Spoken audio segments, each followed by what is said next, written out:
नमस्कार. या विशेष चर्चेमध्ये आपल्या सगळ्यांचं स्वागत. मी प्रसाद काथे. मुंबई महानगरपालिकेच्या व्यतिरिक्त ज्या पद्धतीनं निवडणुकांची चर्चा सर्वत्र राहिली ती आहे महाराष्ट्राच्या स्थानिक स्वराज्य संस्थांच्या निवडणुकांची. होणार म्हणून गेल्या जवळपास 10 वर्षापासून काही ठिकाणी ज्याची वाट पाहिली जात होती त्या या स्थानिक स्वराज्य संस्थांच्या निवडणुकातला पहिला टप्पा नगर परिषद आणि नगर पंचायतीच्या निमित्तानं पार पडला.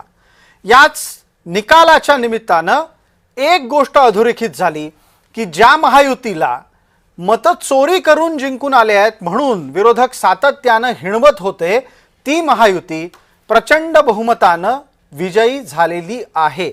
अर्थात या विजयाला विविध पैलू सुद्धा आहेत. अनेक ठिकाणी भलेही या सरकारवर आरोप पैसे वाटपाचे झाले असले तरी त्याला कामानं उत्तर दिल्याची भूमिका सत्ताधाऱ्यांनी मांडलेली आहे. मात्र ज्या पद्धतीने हे मतदान झालं आणि त्यातही हा विजय हा महायुती सरकारनं मिळवून ठेवला आणि जो विधानसभेत मिळवला होता तो टिकवूनही ठेवला ते पाहता याचे संकेत काय? जर समजा स्थानिक स्वराज्य संस्थांच्या निवडणुकीमध्ये अशा पद्धतीचं मतदान होत असेल आणि या मतदानातून काही संकेत स्पष्ट होत असतील तर याचा परिणाम पुढील महानगरपालिकांच्या निवडणुकांवर होणार आहे का? या निवडणुकीमध्ये सत्ताधाऱ्यांच्या अनेक महान महत्त्वाच्या नेत्यांच्या गावातच त्यांना भारतीय जनता पार्टी असो किंवा शिवसेना असो किंवा इतर कोणाला विजयी करता आलेलं नाही. हे नक्की कशाचं द्योतक आहे? लोकांनी पक्ष स्वीकारलाय मात्र नेत्यांचा आडमुठेपणा नाकारलाय असं म्हणायचं का? या आणि अशा अनेक प्रश्नांसह आजची ही विशेष चर्चा जनतेनं स्वीकारलाय. या चर्चेमध्ये आपण पुढे जाण्यापूर्वी आपल्याला पटकन या चर्चेत आपल्यासोबत कोण कोण आहेत त्यांचा परिचय करून देतो. ते आहेत अमोल मातेले. हे मवियाचे प्रतिनिधी म्हणून आहेत आणि त्याचबरोबर आपल्याला ते परिचित आहेत. आत्तापर्यंतच्या अनेक चर्चांमध्ये ते आपल्यासोबत पवार गटाचं प्रतिनिधित्व करायचे. या चर्चेमध्ये आपल्यासोबत आहेत राष्ट्रवादीच्याकडून प्रतिभाताई शिंदे तसंच राजकीय विश्लेषक म्हणून संजीव उन्हाळे जोडले गेलेले आहेत. थोड्याच वेळात भारतीय जनता पार्टीकडून या चर्चेमध्ये केशव उपाध्याय जोडले जात आहेत. मला पटकन प्रतिभाताई आपल्याला विचारायचं आहे, आपण जिंकलाय ते विरोधक कमकुवत होते म्हणून जिंकला की तुमचं इलेक्शन मॅनेजमेंट परफेक्ट होतं, योग्य होतं म्हणून जिंकलात?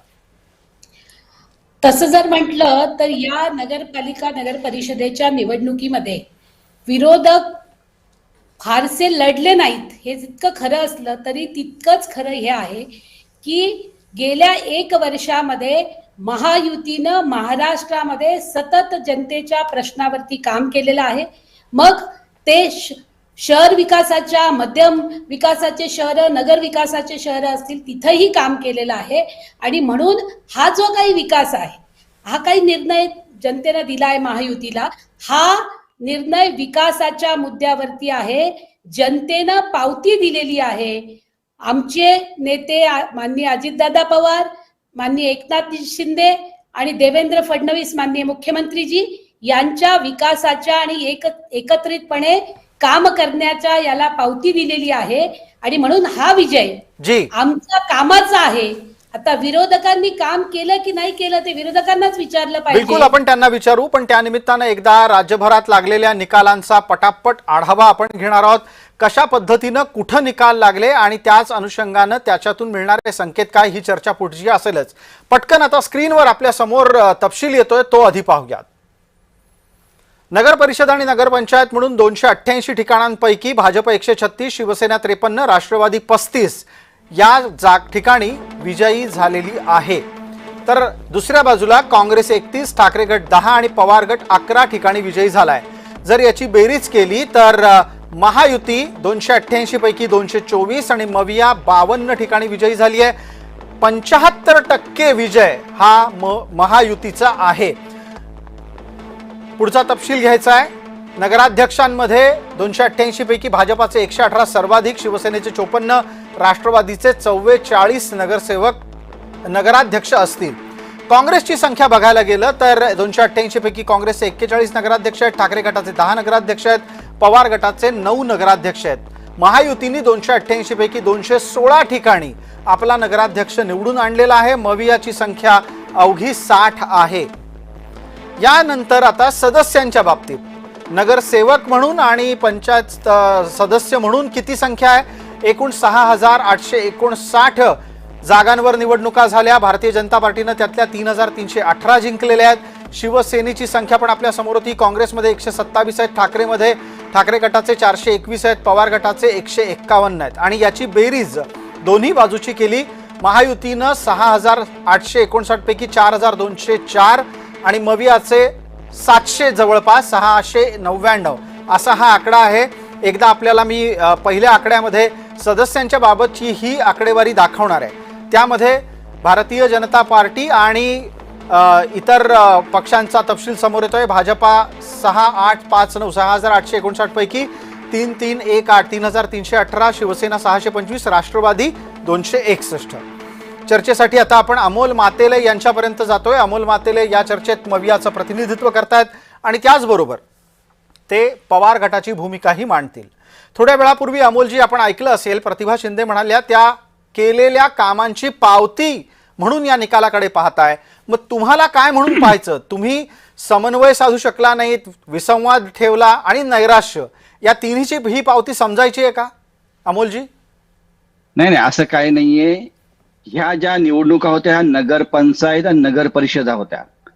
ह्या निवडणुकीमध्ये हेलिकॉप्टरनी प्रचार केला म्हणजे वरून नेते येतात आणि निवडणुका जिंकतात असं होत नाही.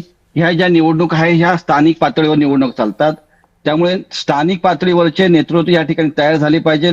स्थानिक पातळीवरती सगळ्या ठिकाणी आम्ही त्या संबंधित जिल्ह्याची तालुक्याचे नेते म्हणून असताना ते अधिकार दिले होते आणि कशा पद्धतीने निवडणूक लढवायचं सांगितलं होतं. परंतु आज जर आपण पाहिलं असेल, नवीन एक पायंडा आपल्या राज्यामध्ये पडतोय. साम दाम दंडभेद, प्रशासन, महसूल, निवडणूक आयोग यांच्या सर्व संगनमताने ह्या निवडणूक जिंकण्याचं काम सत्ताधारी पक्षाने केलेलं आहे. आज जरी त्यांचा विजय झाला असेल, परंतु एक प्रकारे लोकशाहीला ही काळीमा फासणारी घटना आहे. कारण अशा पद्धतीने अमोलजी आपण म्हणता की ही घटना लोकशाहीला काळीमा फासणारी आहे. म्हणजे असं काय घडलं की तुम्हाला वाटतंय लोकशाहीच देशामधली किंवा महाराष्ट्रातली किमान या संकटात आलेली दिसतेय? मला बोलू द्या. आपण जर पाहिलं असेल, जशा ह्या निवडणुका लागल्या त्या दिवसापासून काही ना काही घटना घडलेल्या आहेत. काल आपण जर पाहिलं असेल, नांदेड या धर्माबाद या ठिकाणी निवडणूक मतदान करणाऱ्या लोकांना डांबून ठेवलं हॉलमध्ये. त्या ठिकाणी त्यांना 1,000 रुपये पहिले दिले, नंतर 3,000 रुपये देणार म्हणून तिथं डांबून ठेवलं. त्यांना सकाळपासून चहा नाही, पाणी नाही. सकाळी 11 साडे 11 वाजता मीडियाला त्या लोकांचे प्रतिनिधी त्या ठिकाणी आल्यानंतर त्यांना सोडून दिलं. ही लोक तेलंगणामधून बोगस मतदान करण्यासाठी आणले होते अशी त्यानंतर ती त्या ठिकाणची आकडेवारी सांगते. म्हणजे अशा जर पद्धतीने निवडणूक लढत असतील तर कोकणामध्ये जर आपण पाहिलं असेल, शिवसेना शिंदे गटाचे जे आमदार आहेत नितेश राणे, त्यांनी त्या ठिकाणी भाजपच्या घरामध्ये जाऊन पैसे पकडून दिले. तिथे त्यांच्यावरती गुन्हा दाखल होतो. परंतु ठीक आहे, मुद्दा लक्षात आला. तुमचा जो आरोप आहे गेल्या काही दिवसांपासून सातत्यानं की निवडणुका धनशक्तीच्या जोरावर, मनगटशाहीच्या जोरावर लढल्या जात आहेत. प्रतिभा शिंदेकडे उत्तरासाठी जातोय. प्रतिभा शिंदे, सत्ता आपल्या हातात आहे म्हणल्यावर सत्ता सगळ्या प्रकारे लाभवायची आणि सत्तेच्या माध्यमातून विजय संपादन करायचा हा आरोप आहे. पण काही ठिकाणी हा आरोप खरा वाटावा अशी पण परिस्थिती होती. आता ज्या पद्धतीनं आरोप केले गेलेले आहेत, खरं म्हणजे आपण ह्या नगरपंचायत नगर परिषदेच्या निवडणुका जर बघितल्या तर आपल्या असं लक्षामध्ये येईल की महायुतीचेच घटक पक्ष एकमेकाच्या समोर लढले आणि याच्यामध्ये आता जर तुम्ही बघितलं तर 2 नंबरवर 3 नंबरवर कोण काढलं तर ते आम्ही महायुतीमधलेच घटक पक्ष एकमेकाच्या विरोधामध्ये लढलेलो आहोत. तिथे महाविकास आघाडी कुठेही नाहीये आणि म्हणून या पद्धतीनं निवडणुका लढायच्या नाहीत. आणि मग निवडणुका झाल्यानंतर, निकाल आल्यानंतर आपण या पद्धतीचं खापर फोडायचं. आपण मग ही सगळी कारणं सांगायची. अरे त्यापेक्षा रस्त्यावरती भिडले असते, लोकांच्या प्रश्नांच्यासाठी रस्त्यावर आले असते, मुद्दे काढले असते, विधिमंडळामध्ये तुमच्या नेत्यांनी आमच्या सरकारला घाम फोडला असता, तर मग जाणवलं असतं की कुठेतरी बाबा तुम्ही खरंच लढतात, तुम्ही निवडणूकच लढले नाहीत आणि अशा पद्धतीचे आरोप केले जातात. मला आमचा बिलकुल पक्ष- प्रतिभा शिंदे, या मुद्द्यावर तर निश्चितच अमोल मालतेंना उत्तर द्यावं लागेल. तुमचे काही नेते तर घरातून प्रचार करायला बाहेर पडले नाहीत. नाही, आम्ही शो नाही, काम करणारे पक्ष आहोत. सत्ताधारी की हवाई दौरे आणि सरकारी वाहनाचा वापर करून कार्यक्रमाच्या ठिकाणी जाऊन प्रचार करतो म्हणजे प्रचार होतो, किंवा दिसतो म्हणजे राजकारण होतं, किंवा त्या ठिकाणी निवडणुका लढवल्या जातात, असं काही नाहीये. नेते कमी पण कार्यकर्ते रस्त्यावर, आणि आमचे नेते कमी दिसले असतील, बरोबर आहे, परंतु प्रत्येक प्रभागामध्ये, प्रत्येक वार्डामध्ये त्या ठिकाणी कार्यकर्त्यांनी घरोघरी जाऊन ज्या लोकशाही मार्गाने, ज्या आचारसंहितेने जे ठरवून दिलेले आहेत त्या सगळ्या गोष्टीचं पालन करून त्या ठिकाणी निवडणूक लढवलेल्या आहेत. बरं, मला आता पटकन पायंडा आहे अमोलजी आपल्या अमोलजी वेळेच्या मर्यादेमध्ये पुढे सरकायचं आहे, त्यामुळे मी आता संजीव उन्हाळे यांच्यापर्यंत जातो. विश्लेषणाच्या निमित्तानं त्यांच्याकडून एक मुद्दा आपल्याला लक्षात घेणं फार गरजेचं आहे, आणि तो म्हणजे असा, संजीवजी, आवाज आपल्यापर्यंत अतिशय नीट पोहोचतोय अशी माझी अपेक्षा आहे.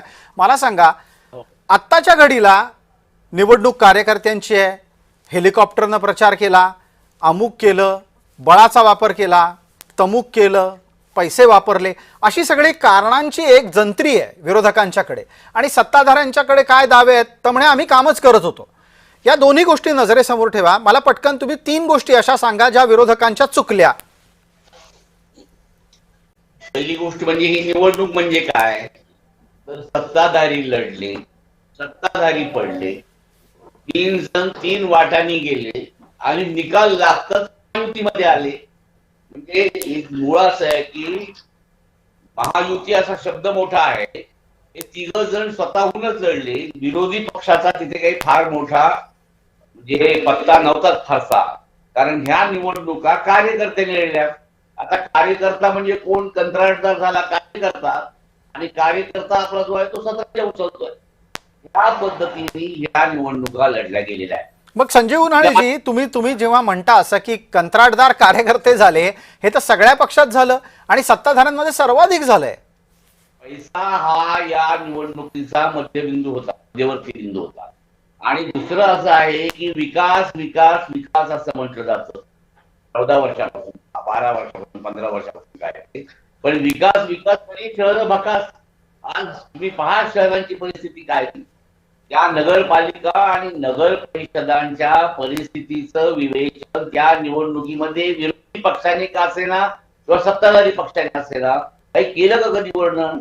एकंदर येणारा जो उत्पन्नाचा हे आहे 5 ते 60% पुढे नाही म्हणजे वसुली, आणि फक्त अनुदानावर या महानगरपालिका जिवंत ठेवतात, सलायनवर ठेवतात. तसा जर सरकारची परिस्थिती बिघडली तर या महानगरपालिकांचं काय होईल, या नगरपालिका कशा चालतील, यांची स्वायत्तता कुठे आहे. तर मला असं वाटतं हे मूलभूत प्रश्न कोणीही विचारले नाही, कोणीही विचारात घेतले नाही. या निवडणुकीमध्ये लोकांनी, मला असं वाटतं की या बाजूने म्हणजे आपल्याला जो निधी देईल, आम्ही निधी देऊ, आम्हाला मत कशी देत नाही तुम्ही, अशा पद्धतीची दमदाटी झाल्यानंतर लोक म्हणले बाबा जाऊ द्या, यांना मतदान द्या, हे निधी देणार आहे. मला असं वाटतं की खऱ्या अर्थानं विरोधी पक्षांनी लढलीच नाही. विरोधी पक्षांची तशी तयारी नव्हती, किंबहुना जी आर्थिक परिस्थिती जशी असते लढण्याची तशा परिस्थितीमध्ये नसल्यामुळं अगदी आपण आर्थिक मुद्द्यावर चर्चा आणली, फार बरं झालं. आपला आवाजही मध्ये मध्ये थोडासा टक टक असा आवाज करत करत पुढे येतोय, त्याच्यामुळे मी विनंती करेन की एकदा पुन्हा आपल्याला जोडून घ्यावं. दरम्यान प्रतिभा शिंदेंना हा मुद्दा खोडायला लागेल, अन्यथा सत्ताधाऱ्यांच्या बद्दलचे जे आरोप विरोधक करतायत त्याच पद्धतीचं जर विश्लेषण समोर येत असेल तर हे आव्हानात्मक आहे. मला पटकन आपलं उत्तर लागेल. प्रतिभा शिंदे, प्राप्त स्थितीमध्ये तुम्ही धनशक्तीच्या जोरावर जिंकताय असा दावा जेव्हा विश्लेषकही करू लागतात, अडचणीचं नाही वाटत? नाही, अजिबात नाही. कारण का आरोप करतायत संजीवभाऊ उन्हाळे माझ्या लक्षामध्ये येत नाहीये. कारण ज्या पद्धतीनं ते म्हणतात, एका बाजूला ते म्हणतात की महाविकास आघाडी लढलीच नाही, दुसऱ्या बाजूला ते म्हणतात की रस्त्यावरती ते दिसलेच नाहीत. आम्ही आणि ते तिसरं त्यांचा आरोप होता की महायुतीमध्ये एकमेकाच्या बरोबर लढले. बरोबर आहे, ही निवडणूक महाराष्ट्राच्या कार्यकर्त्यांची निवडणूक आहे आणि महाराष्ट्रामधल्या 3 पक्षांच्या कार्यकर्त्यांना या निवडणुकीमध्ये न्याय मिळाला पाहिजे. त्यांनी लढून स्वतःला सिद्ध केलं पाहिजे. यासाठी आम्ही प्रतिभाताई, आपण म्हणता की कार्यकर्त्यांना न्याय देण्याचा प्रयत्न झाला. अमोल मातेले, कार्यकर्त्यांना न्याय देण्याचा प्रयत्न झाला, मग तुमच्याकडे कार्यकर्ते तरी उरले होते का? साहेब मला पूर्ण बोलून दिलं तर माझं तुम्ही वाक्य पूर्ण करून देतच नाही मला नाही, पूर्ण नाही, बोलू मी द्या. नक्की देईन. मला मिनिटाचा हा, वेळ प्रत्येकाला मी- द्यायचा आहे. जी. ऐका निवडणुका म्हणजे नेत्यांची स्पर्धा नसते. नगर परिषदा आणि नगरपंचायत निवडणूक होत्या. मुख्यमंत्री किंवा पक्षाचे अध्यक्षांची निवडणूक नाही. ही स्थानिक विकास, पाणी, रस्ते, स्वच्छता यावर लढवली जाते. पण निकाल म्हणजे काय? एक दिवस राजकारण म्हणजे दीर्घ लढाई. एखाद्या निवडणुकीमध्ये नेते कमी दिसले म्हणजे पक्ष संपला असा अर्थ होत नाही. हे राजकारण आहे, मॅरेथॉन आहे, 100 मीटरची शर्यत नाही. महाविकास आघाडी दिशा स्पष्ट आहे आणि स्थानिक स्वराज्य संस्थांमध्ये आम्ही आमच्या कार्यकर्त्यांना त्या ठिकाणी अधिकार दिले होते. लोकशाही मार्गाने आम्ही सगळं निवडणुका पारदर्शकपणे त्या ठिकाणी लढवण्याचा प्रयत्न केलेला आहे. परंतु जर सत्ताधारी पक्षाची लोक सरकारी गाड्यांमध्ये, सरकारी खुर्चीमध्ये बसून जर निवडणुका लढत असतील तर ह्या निवडणुकामध्ये इतका पैसा वाटला गेला. नगरसेवक सारख्या निवडून येण्यासाठी लाखो करोडो रुपये खर्च होतात. म्हणजे याचा अर्थ काय? आणि दिवसा ढवळ्या त्या ठिकाणी पैसे दिल्यानंतर सुद्धा पोलीस कोणतीच कारवाई करत नाही. निवडणूक आयोग काय करत नाही. डोळे झाक बंद करून त्या ठिकाणी सत्ताधाऱ्यांची फक्त ठीक आहे. बटीक बनलेली आहे आणि ते उघड्या डोळ्यात सगळं बघत असताना देखील आपण ही चर्चा अपेक्षितरित्या निवडणूक आयोगापर्यंत आणलेलीच आहे. संजीव उन्हाळे, निवडणूक आयोग हा सुद्धा या सगळ्या खेळातला एक भाग होता का? मविया, महायुती, इतर आणि निवडणूक आयोग असे 4 घटक होते का काय या निवडणुकीमध्ये? निवडणुकीमध्ये निवडणूक जो आयोग आहे हा आयोग म्हणजे केवळ बघ्याची भूमिका घेत असलेला हा आयोग आहे. म्हणजे दुसऱ्या याच्यापेक्षा काही नाही. म्हणजे विरोधकांनी मोर्चे काढले, अनेक ठिकाणी आंदोलनं केली. आता त्यांनी लेखी पत्रव्यवहार केला नाही अशी तक्रार केली जाते, पण तसा पत्रव्यवहार देखील अनेकांनी केलेला आहे. परंतु मुळामध्ये आयोगाने या ठिकाणी नरोवा कुंजरोवा अशी भूमिका घेतलेली आहे आणि ही भूमिका घेतली याच्यासाठी की यांना कुठेतरी सत्तेचं बळ आहे. त्याच्यामुळं मला असं वाटतं की त्यांचं धाडस इतक्या मोठ्या प्रमाणावर होत आहे. आज निवडणूक आयोगाचा जो दरारा स्टेशन यांच्या काळात होता, ती थरथरा कापायची सगळी यंत्रणा, आज मला असं वाटतं की त्या यंत्रणेवर कुणाचा दबाव आहे का काय अशी परिस्थिती निर्माण झालेली आहे.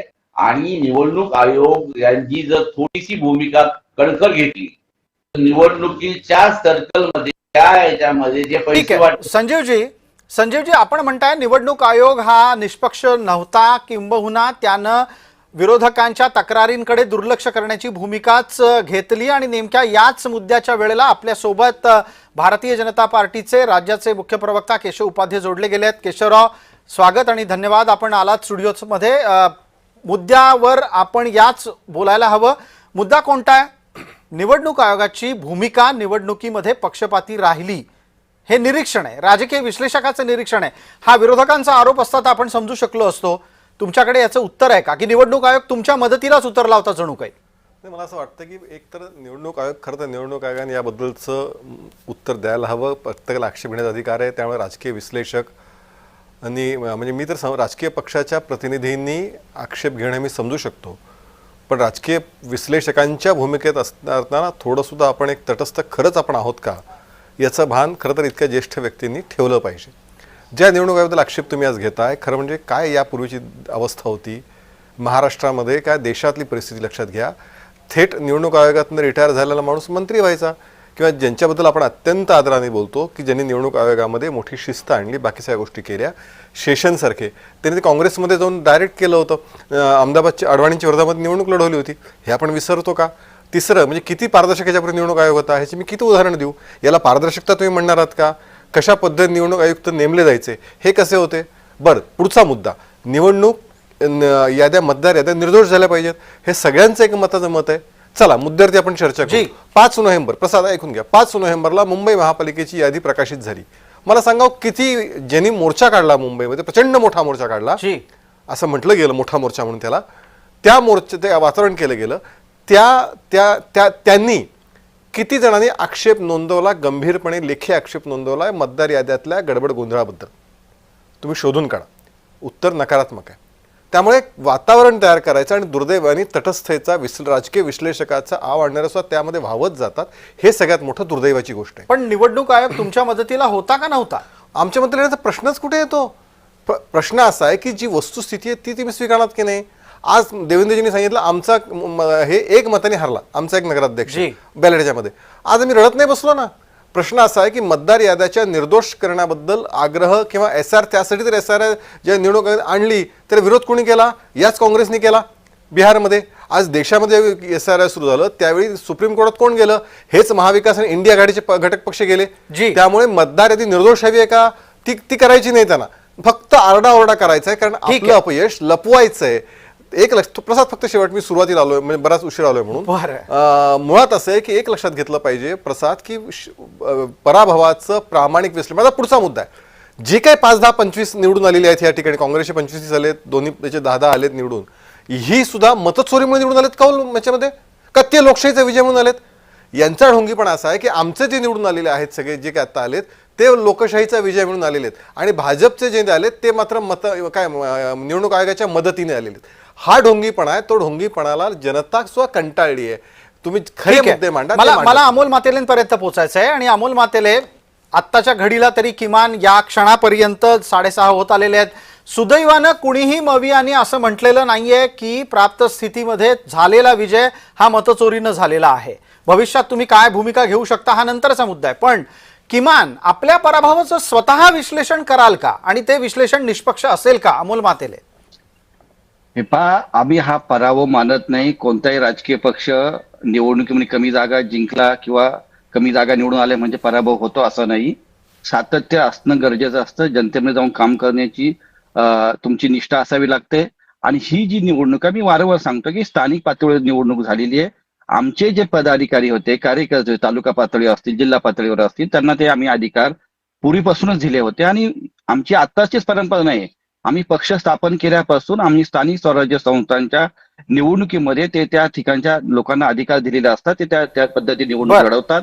आता काय झालंय की मोठ्या मोठ्या जाहिराती, हेलिकॉप्टरने प्रवास केला, हेलिकॉप्टरने नेते आले म्हणजे प्रचार होतो, किंवा तुमचे नेते प्रचार उतरले जातात, मोठे मोठे कार्यक्रम केले, मोठे मोठे होर्डिंग्स लावले, बॅनर्स लावले. ठीक आहे, हे सगळं डिजिटल असं काही जर केलं आता तर मला अमोल मातेले एक मुद्दा मगापासून इथे निदर्शनास आणून द्यायचा आहे की हेलिकॉप्टरनी प्रचार केला असं आपण वारंवार म्हणताय. तुम्हाला कोणी अडवलं होतं का हेलिकॉप्टरनी प्रचार करायला? नाही, पण काय गरजच नाही ना तिथे हेलिकॉप्टरने प्रवास करायची. स्थानिक पातळीवर आमचे कार्यकर्ते सक्षम आहेत, आमचा कार्यकर्त्यांवर विश्वास आहे, आमचा पक्ष कार्यकर्त्यांवर चालतो, नेत्यांवर चालत नाही. म्हणजे तुम्हाला असं म्हणायचंय का की जे राज्यातले महत्वाचे नेते होते त्यांनी या प्रचारात जायचीच गरज नव्हती, हा मुद्दा आहे? नाही, आम्ही असं म्हणणार नाही. त्यांनी सरकारी यंत्रणाचा कसा वापर केला ह्या निवडणूक जिंकण्यासाठी, पोलीस यंत्रणा असेल, महसूल यंत्रणा असेल, निवडणूक आयोग असेल, याचा पूर्णपणे वापर करून. निवडणूक आयोगाचा विषय झाला, पण तुम्ही जो हेलिकॉप्टर प्रचार म्हणता आहात, म्हणजे MS धोनीचा हेलिकॉप्टर शॉट सगळ्यांना लक्षात आहे, इथे हेलिकॉप्टर प्रचार हा एक नवा मुद्दा तुम्ही चर्चेत आणता आहात. मला वाटतं केशवरावांकडे उत्तर असू शकतं, कारण सर्वाधिक वापर हवाई पद्धतीनं प्रवासाचा आणि प्रचारासाठी जाण्याचा हा भारतीय जनता पार्टीचा असणार. प्रसाद, एक लक्षात घेतलं पाहिजे की ज्या कार्यकर्त्यांच्या बळावरती ही निवडणूक होती त्या कार्यकर्त्यांची ही निवडणूक होती. लोकसभा, विधानसभेला या आपल्या सर्व नेत्यांच्या पाठीशी ह्या कार्यकर्त्यांची ताकद, कार्यकर्त्यांची मेहनत ही उभी असते. आणि अशा वेळी ज्यावेळी कार्यकर्त्याची निवडणूक होते, मग ही नगरपालिका, महापालिका, जिल्हा परिषद, अशा वेळी नेतृत्वाची ही जबाबदारी असते की त्या ठिकाणी त्यांनी गेलं पाहिजे, कार्यकर्त्याला एक कार्यकर्त्याचा प्रचार केला पाहिजे, आणि त्याच्यामुळे अधिकाधिक कार्यकर्त्यांपर्यंत जर पोहोचायचं असेल तर त्या पद्धतीने जी काही त्या वाहनं आहेत ती वाहनं वापरली पाहिजेत. मुळामध्ये असं आहे की आम्ही प्रचारच करणार नाही, म्हणजे फक्त कार्यकर्त्यांनी आमच्या नेत्यासाठी प्रचारासाठी फिरलं पाहिजे. त्यांची वेळ येईल त्यावेळी मात्र आम्ही त्यांच्या पाठीशी उभं राहणार नाही. हे महाविकास आघाडीने आता नगरपालिका निवडणुकातून दाखवून दिलं. पण मग केशवराव, एक मुद्दा मी उपस्थित करतो, काही नेते करिश्माई असू शकतात ना, घरात बसून जिंकू शकतात. मला धडपड करावी लागते प्रचाराला. असं आहे, घरात बसून जिंकू शकतात तर मग कशासाठी आकांड तांडव करताय पराभवाचं? पराभव स्वीकारला तर तोही स्वीकारा. मुळामध्ये असं आहे की तुम्ही मला सांगा, माझी विनंती आहे, उद्धव ठाकरेंनी नगरपालिका याच्यामध्ये किती सभा घेतल्या? 0. राज ठाकरेंनी घेतल्या? 0. शरद पवारांनी किती घेतल्या? 0. मग जर तुम्ही मुळात प्रचारातच जाणार नाही आणि मग वाहनांवरती चर्चा करत बसणार की हेलिकॉप्टर, अरे तुम्ही गाडीने जा, आमचं काही म्हणणं नाही आहे. बरं, पण जे काही तुम्हाला वाहन मिळेल त्या वाहनावर जाऊन प्रचार करा, पण कार्यकर्त्यांच्या पाठीशी उभे राहण्याचं मनाचं मोठेपण दाखवणार का, ते दाखवण्याचं काम या 3-4 पक्षांनी केलं नाही, ही वस्तुस्थिती. संजीव उन्हाळे आपल्यापर्यंत येतोय. संजीवजी, प्रचाराचा म्हणजे एकूण पद्धतीचा मुद्दा असू शकतो चर्चेत, आपल्याला वाटतंय? जनतेनं महायुतीला स्वीकारलंय या निष्कर्षाप्रत आपण या निकालानं यायचंय का केवळ आणि केवळ अमुकमुळे हरलो तमुकमुळे हरलो या निष्कर्षाप्रत विरोधकांनी राहायचंय?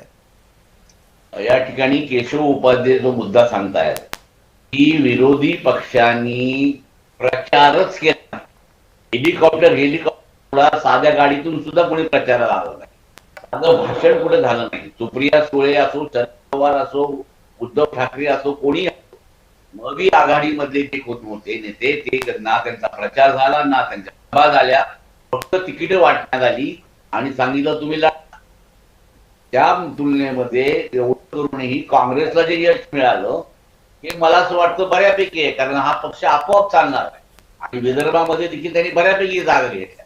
पण ही गोष्ट मान्य केली पाहिजे, हेलिकॉप्टर सोडा, पण ही निवडणूक म्हणून ज्या सिरियसली घ्यायला पाहिजे विरोधी पक्षांनी सिरियसली घेतली नाही आणि सिरियसली न घेतल्यामुळं सत्ताधारी विरुद्ध सत्ताधारी ही निवडणूक झाली.